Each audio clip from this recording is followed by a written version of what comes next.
Hello, hello, hello. This is Dr. Nick, your favorite personal growth coach, and welcome to another session of Adulting in My Purpose. I am always excited to be with you and to share information. If you are joining for the first time, hey, welcome. Thank you for tuning in. And if you are a return watcher, we appreciate you. I thank you for all the support that you show Adulting in a Purpose and show us as we are building a movement. So you know what to do. Don't watch alone. Share it on your page. Make some other people know what we're doing and how we are serving our young leaders. For the first timers out there, my name is Dr. Nicole Rankin, better known as Dr. Nick. I am a certified personal growth coach and the founder of Adulting in My Purpose, the movement, and we are here to help young adults, millennials with their personal growth journey that really helps them discover who they are, clarify the vision that God has given them, and develop a plan, a solid plan to get their life in track and to move forward without feeling overwhelmed, anxiety, or fear. What would life be like if you can move in you and live in purpose and really know that you're doing the things that God has called you to do? So for the month of February, remember, for the month of February, it's the love month. So what I'm going to do is I'm giving you a sneak peek. We had a summit in August of 2021, right? And it was amazing. I know, but many of you all were not there. So what I've decided to do for the month of February, I am going to show you love and give you a sneak peek of what you missed. We had some amazing speakers that talked about topics such as mental health, finances, budgeting, relationships, finding your purpose, self-image, professional attire and fashion. It was just amazing. Our speakers were dynamic. So I want to share, I want to give and add value to our young generation and our community. So I'm going to give you a sneak peek of what's happening in the summit. And as we prepare for Adulting in My Purpose Summit 2022, you know that you don't want to miss that either. On this episode, you will hear from Miss Kellie Poe, and she's going to talk to us about mental health. She has received a bachelor's in psychology, a master's in social work degree, and after 2 extensive years of working in community mental health clinics, she realized that she needs to do more to provide resources for the individuals and group services that we're providing so people can truly thrive. So Ms. Kellie Poe is here from the Black Alrighty. Millennials Mental Health So to talk to definitely us about thank everyone adulting who and has mental health. participated and presented over the past from yesterday to today. This is a well-needed summit for our community, for us as millennials. It's super important because it's so easy to sit in doubt and sit in disbelief. So I definitely am super happy to be here today and grateful that I had this opportunity to connect and speak with you all. Ow. So what I'm going to do is share my screen for you all. And we are going to just get started.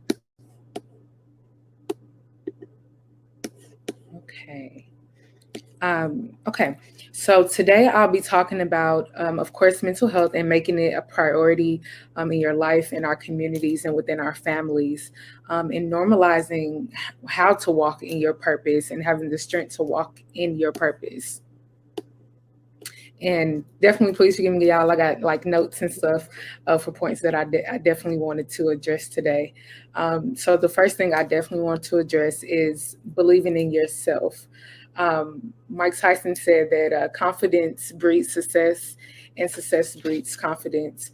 And I know it's an internal feeling and emotion that has to ignite within you first to be able to believe in yourself.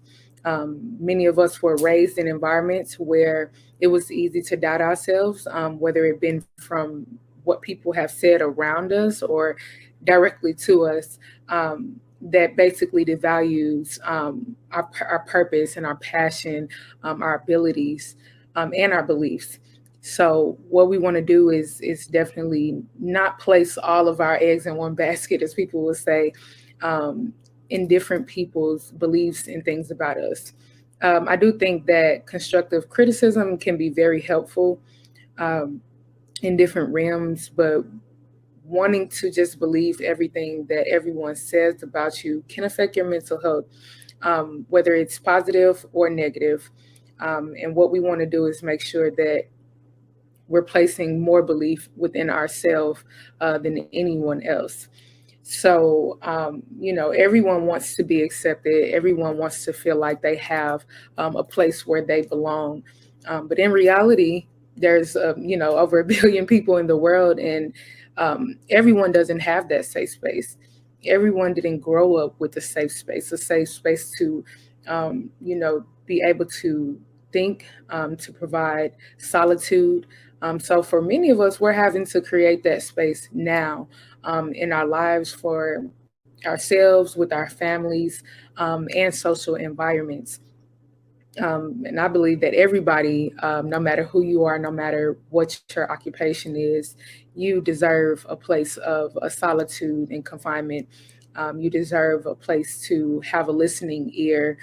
You deserve a place to have that support that you need, because none of us made it where we are today without any type of help. So having those support systems are super, super important to your mental health and wellness.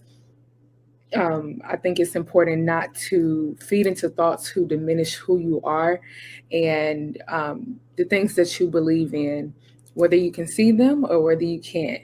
And so making sure that you're surrounding yourself with people who do uplift you, who feed into your brain, who feed into your beliefs, into your mental health is super essential to optimizing, your overall health and your overall well-being.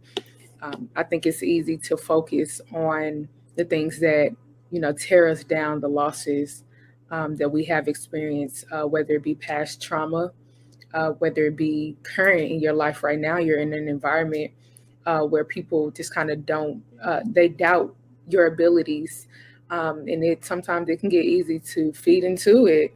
And I think that it's just super, super important that it starts with you, believing in yourself and believing what you can achieve.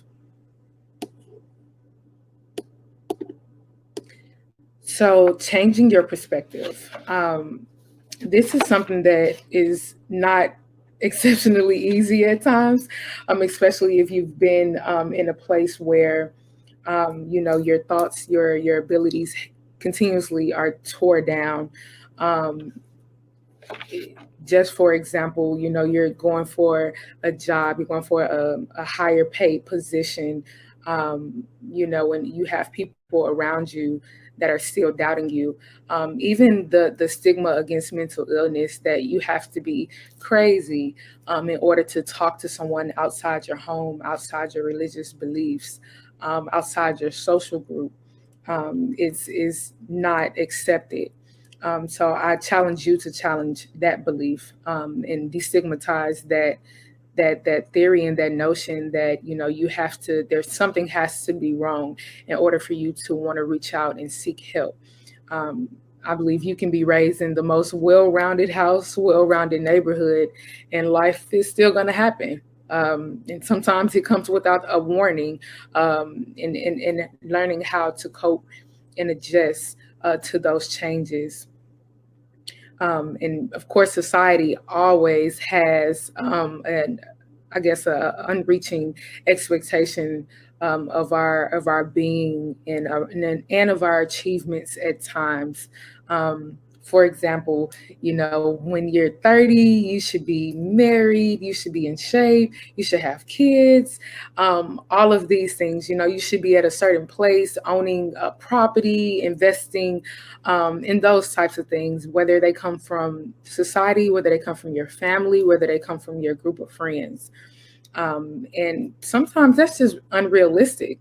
Everyone has their different pace that they will achieve and that they will learn certain lessons to help detour or push them from achieving a certain thing. So, sitting back and realizing, how do I see myself?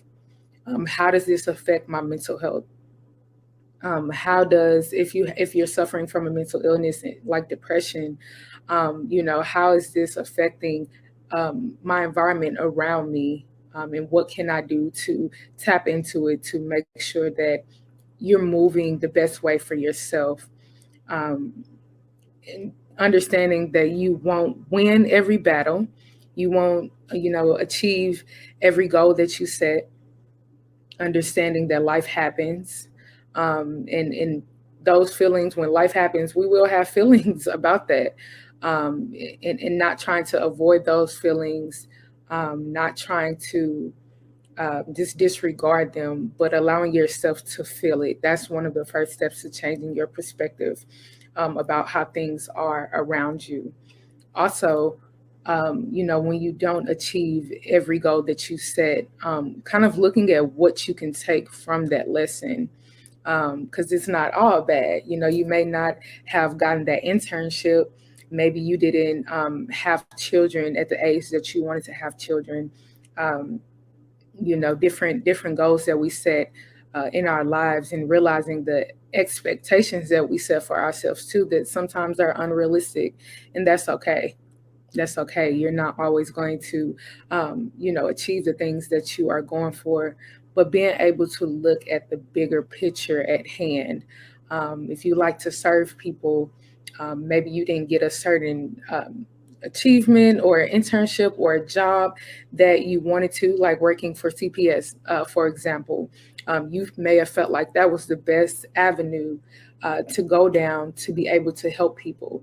And looking at the bigger picture and realizing that there are many organizations, there are many jobs and careers that you can go into to help different people in the best way that you can. Looking at the bigger picture opens up more opportunity for you, and kind of basically deters that narrow thinking that sometimes makes us anxious, that makes us depressed because we didn't achieve a certain goal. Understanding that you still can achieve your goal through different avenues, in different ways, through different connections. So definitely stepping outside your comfort zone and being willing and being able to change your perspective is definitely really vital for your mental health and your well-being. Now, conquering your beliefs, your limiting beliefs, excuse me. So like we talked about earlier, sometimes it's really, really easy to fester and to become stagnant in those things, in those beliefs that say that, oh, I'm too old to join that softball team. I'm too overweight to, ever fit in a size 12, or having limiting beliefs about discrimination. I'll never get that job because of my color, because of my race, and things of that nature.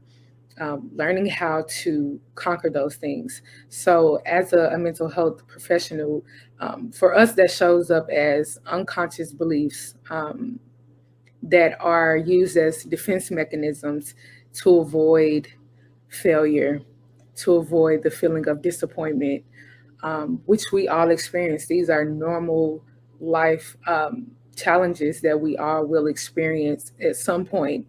And so and also just limiting beliefs that come from maybe your family or your spirituality, your religious beliefs, or your group of support, or your friends.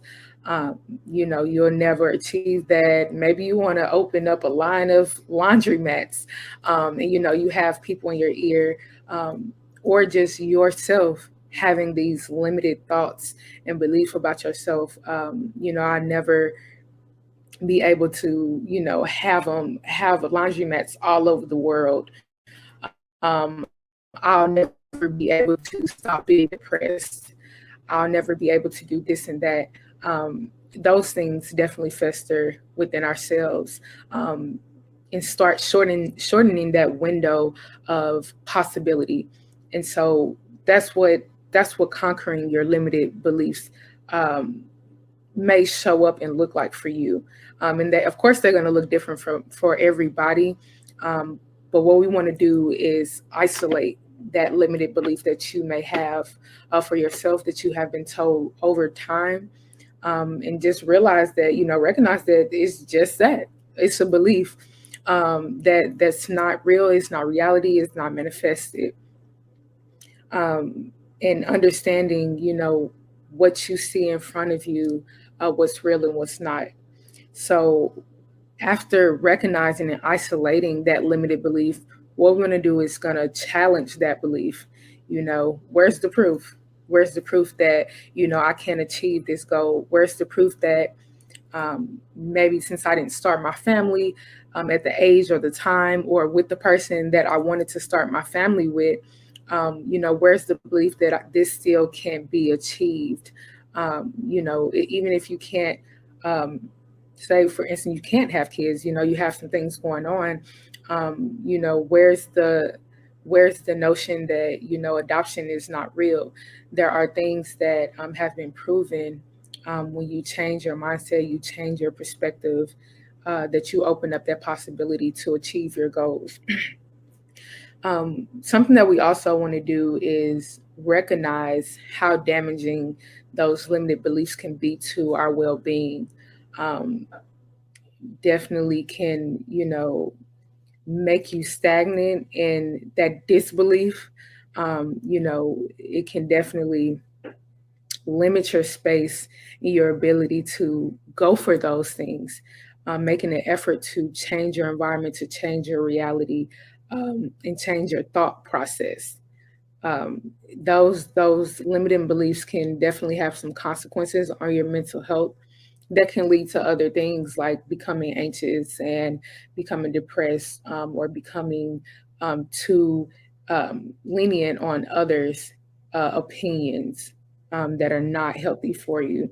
So we go back to, making sure that you believe in yourself and being open to change your perspective about so many things that have happened in your life, that you're going through now, some of the environments that you're in right now that may not be the most supportive. The last thing we want to do is adopt a new belief.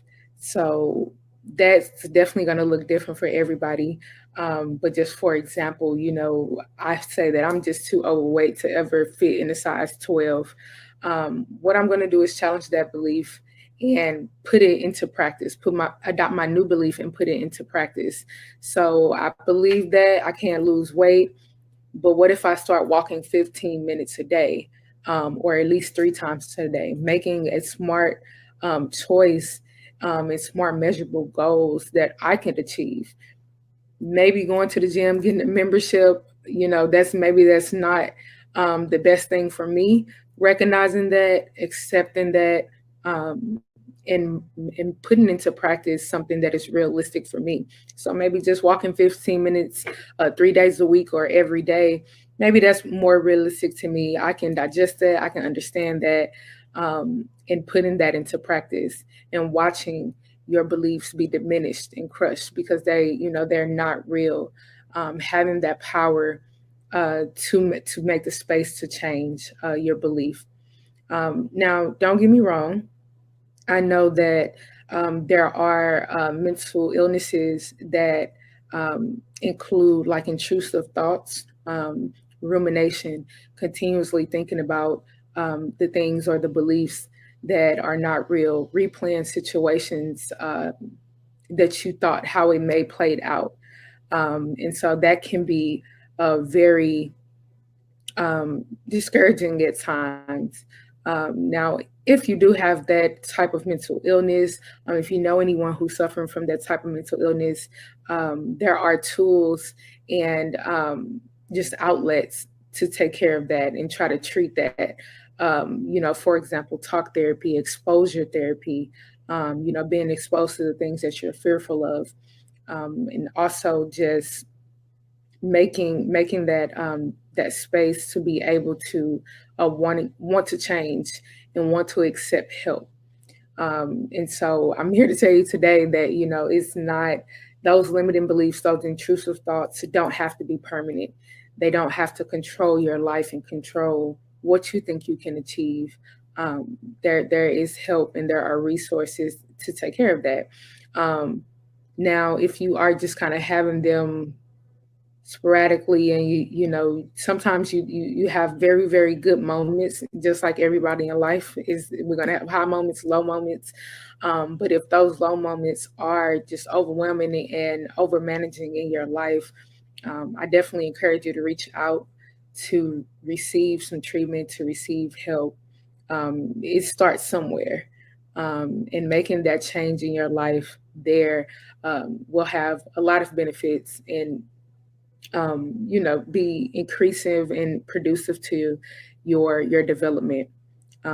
Because festering in those limited beliefs, it limits your development, and it limits what you think that you can do, in your abilities, in your just natural born purpose. It limits that achievements. So we definitely want to make sure that we stay open, in understanding that you do have the ability to overcome doubts, fears, and limiting beliefs. Okay, so the next slide is taking note of how you digest negativity, basically. And so we all do this differently. There will be times where you are put in negative environments, whether you were raised in that environment, whether you're working in that environment, you're going to school in that environment.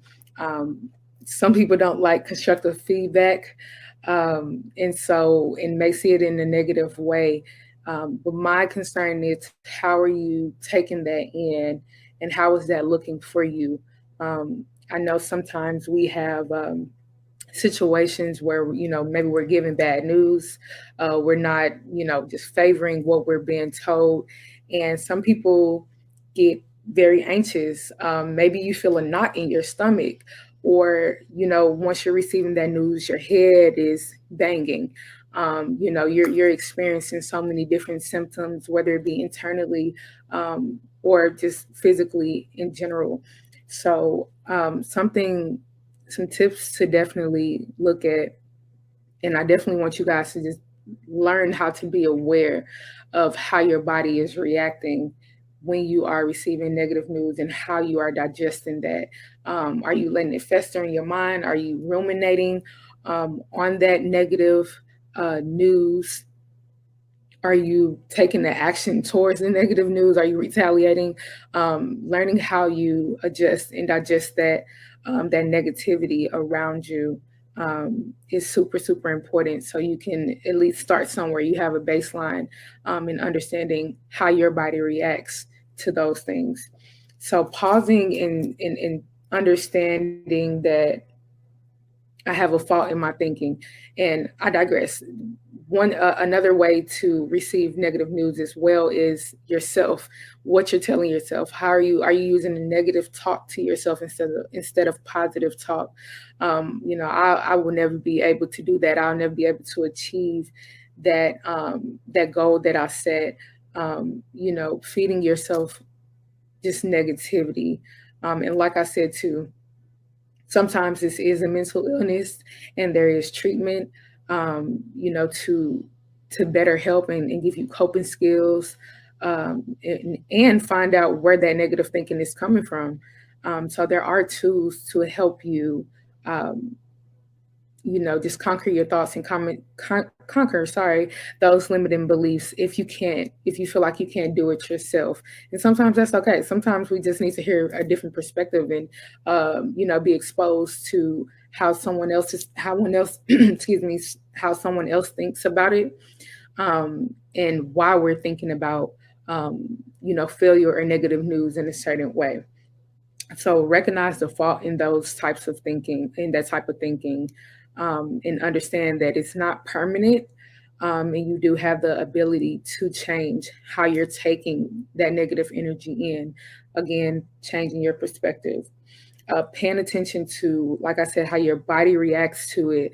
Are you getting hot? Like, are you Are you getting a knot in your stomach? Are you self-medicating, using different substances to overcome, you had a horrible week, do you go drink 6 beers, or things like that? A lot of people definitely self-medicate when it's hard to accept negative news, when they just don't have healthy coping skills to deal with challenging situations, or stress or anxiety or depression.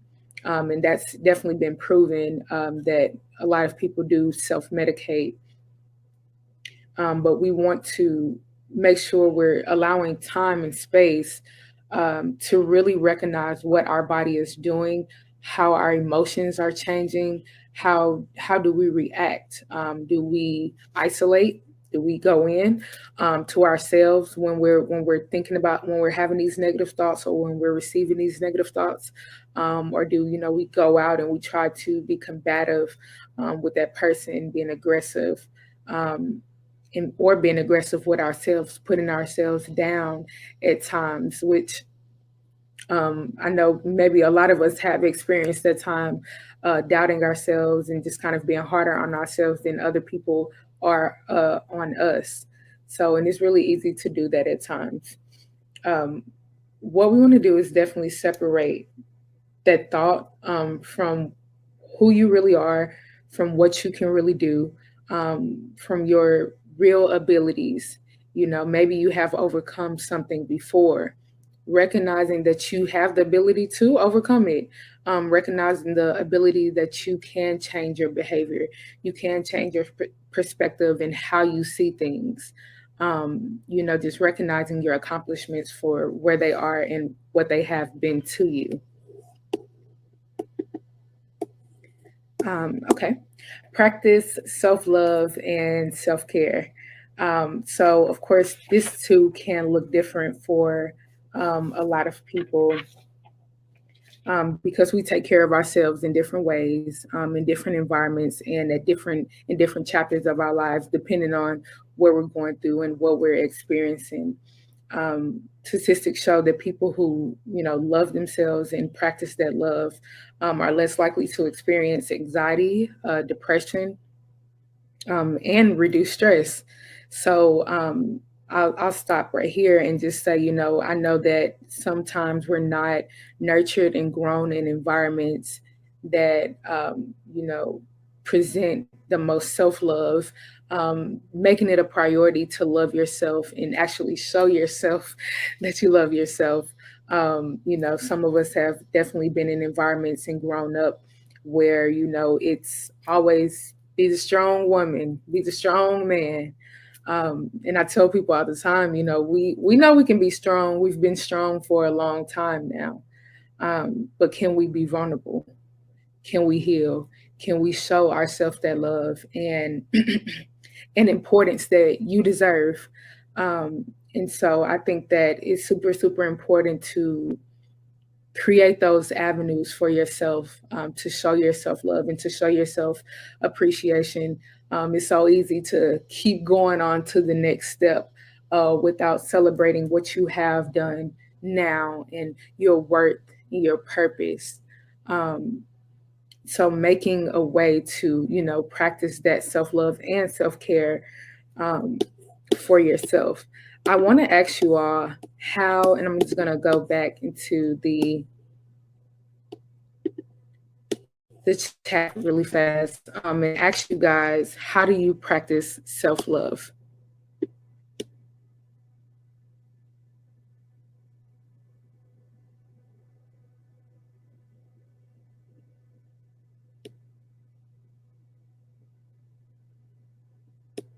And thank you guys for all the comments. Yes, baby steps. Daily affirmations. I love affirmations. I have affirmations all on my mirror. Um, Even sometimes going out the door, I post it right on my door right before I go out. Um, and even meditation. Awesome. Taking the time out to talk to yourself. I love that. Self-evaluation. Stay on positive note.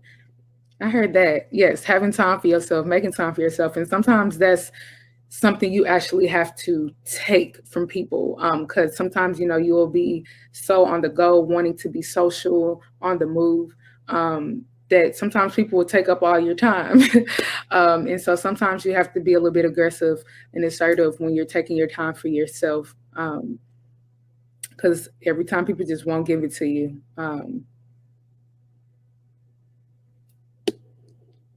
I like that. Telling yourself you did a good job when something happens. Absolutely. Positive self talk, creating boundaries, most definitely. Healthy boundaries. I love that. Celebrating your wins and enjoying in that moment. I think that that's super important because as adults, we know that every moment doesn't last forever. So making sure that you optimize on that feeling, on that success, on that win when it happens is super important. And at the same time, you're training your brain to practice self love.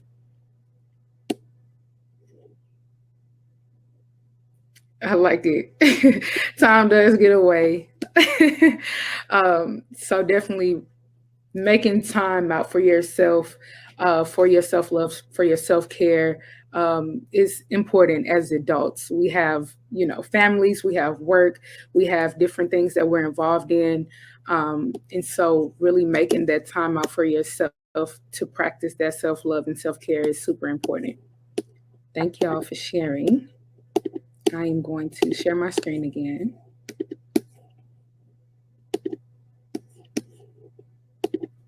Okay.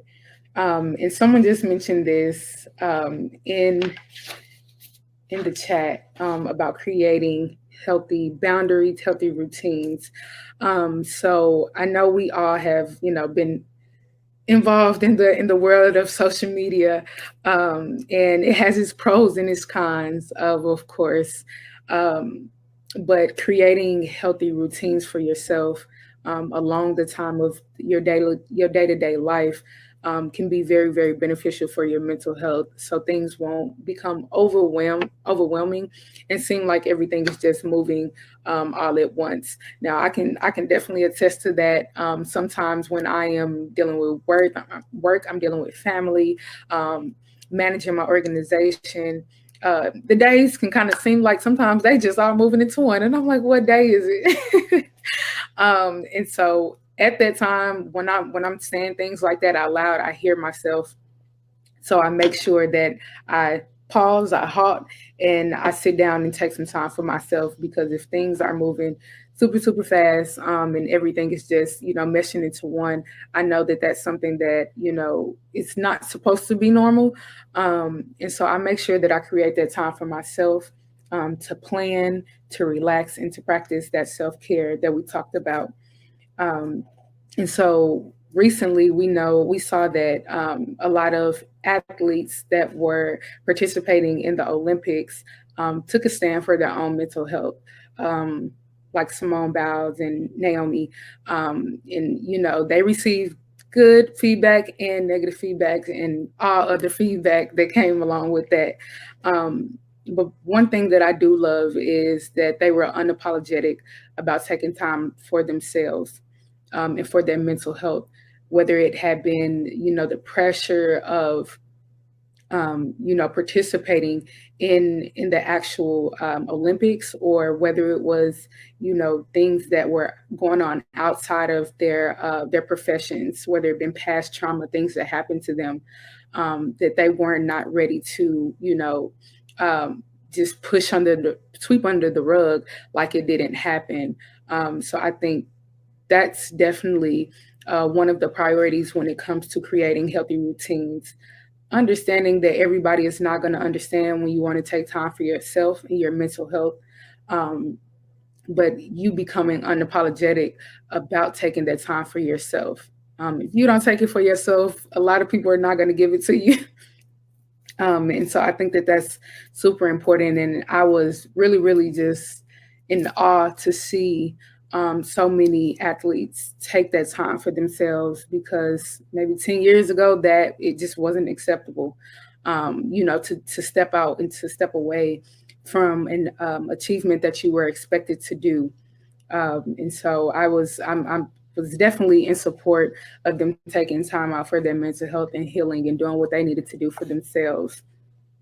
Developing a path with healthy boundaries, whether it be, you're limiting the time that you're talking to your social group or your family who gossips or, just have just negative feedback and negative things to say, whether it be your boss, always criticizing you or just nitpicking and micromanaging you. And we go back to how remembering how you digest that news and how you digest that perspective. Are you holding it in? Are you festering it? Are you starting to operate out of those limited beliefs? And making healthy boundaries around that, whatever that may look like for you.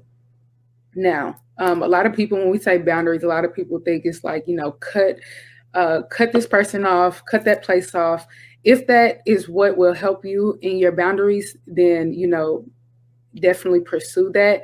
But that's not what creating healthy boundaries is saying. Understanding what affects you and how it affects you and the things that you need to do to move forward to create a better space for yourself is what healthy boundaries look like.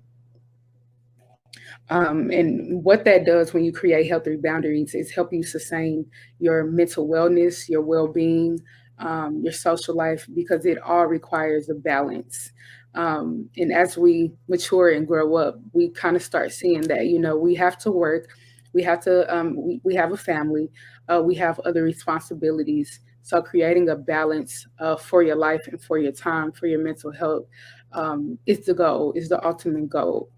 And that whatever that may look like for you. And so maybe you're changing your diet. Not saying you're going on a diet, but changing the things that you eat every day. I know for me personally, I think maybe 4 years ago, I started feeling how my body was digesting like red meats and things like that. And so I changed my diet to a pescatarian diet.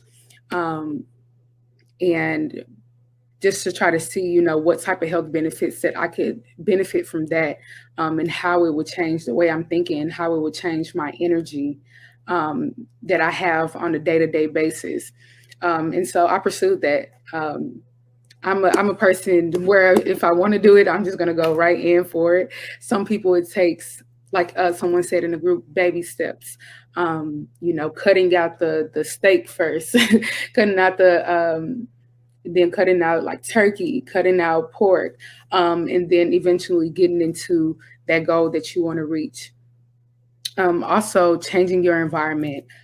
So changing the people, places, and things that you go, the things that you experience. And not saying that it's easy at all, but having the ability to want to change your routines, your unhealthy routines that you have maybe operating out of for a long time, maybe due to just how you were raised or just kind of what you could afford and what you could take in at that time. And understanding that you may be in a different place you were in last year, mentally, physically, and emotionally. So you do have the space to change and add different things that will help benefit your life. There are all type of different areas where you can change your routines. You can tweak them, trial and error. Maybe I went down to being a pescatarian. Maybe I started not liking it. I was like, well, I missed the chicken. I missed the fried chicken. Or I missed the turkey legs. And maybe I'm wanting to see, well, hey, I took a break from it. Let me see how my body adjusts to it again. And having that open mindedness just to want to try different things, to see how it affects your health and your overall well-being. But yeah, I didn't go back. I'm still pescatarian. I love my seafood. And so also spiritual and religious beliefs. I was raised as a Christian, but I still believe in different religions like Hinduism, Catholicism. I don't allow that to my upbringing to allow it to not allow me to expose myself to different beliefs. I think that it's a beautiful thing that we can, research and learn about how so many people live and survive with their spiritual and their higher being beliefs. It benefits people in many different ways. So just being open to be able to change that, to be able to look outside of your regular. Just a second. Okay. Sorry, y'all. I was like hearing stuff. I don't know what that was. Also, the financial area. Maybe you're having impulsive spending habits, and you find yourself not being able to pay your bills, not being able to take care of essential responsibilities, learning ways to limit yourself, creating a budget, whether it be by yourself or maybe you bring somebody in to help you create a budget. Maybe you've never created a budget before. That's okay. It's many people that have not had to look at their finances in a specific way to survive. So making sure that, like I said, you're being open to the change and to creating that healthy routine. Also, occupational, making sure that you have time, you're making time for business and leisure time, and investing in yourself. Sometimes, it gets depressing when you are in a field or a career that doesn't make you happy.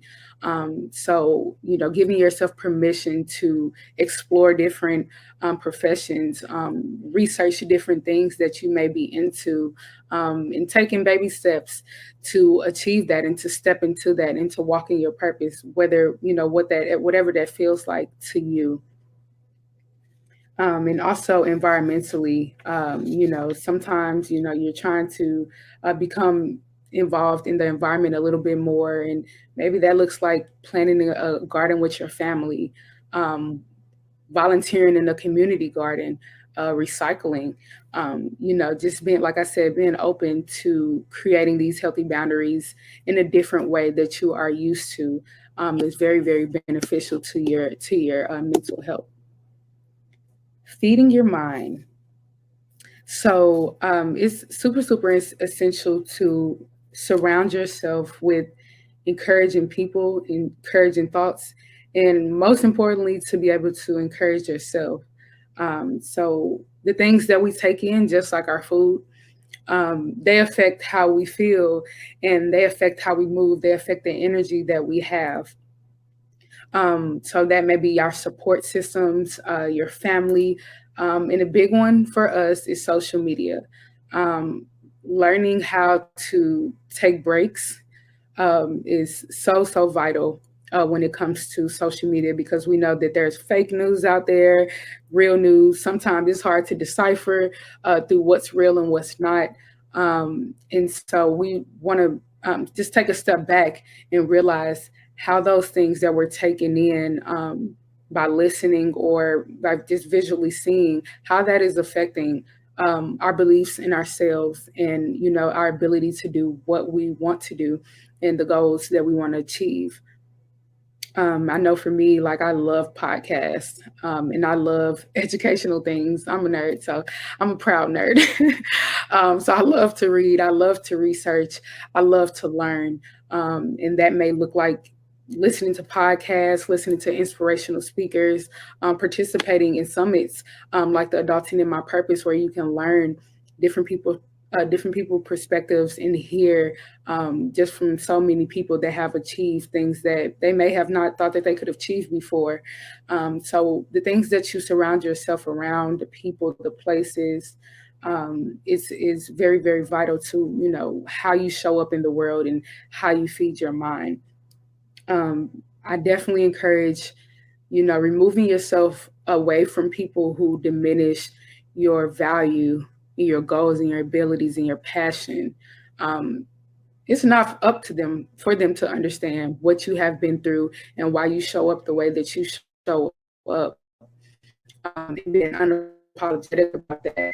Some people use gaslighting, kind of making you trying to feel crazy about something that is right. Removing yourself away from that negative energy. So you reserve the right. You reserve the right to remove yourself from people, places, and patterns or habits that don't add value to your life and to the goals that you are achieving. Sometimes it's hard to, say no, but the more you practice it, the more you'll be able to, feel confident and walk in that no, and walk in that choice that you have made. Nobody deserves to, just continuously be beaten down, pushed down, whether it be mentally, physically, or emotionally. You have the right to have a safe space.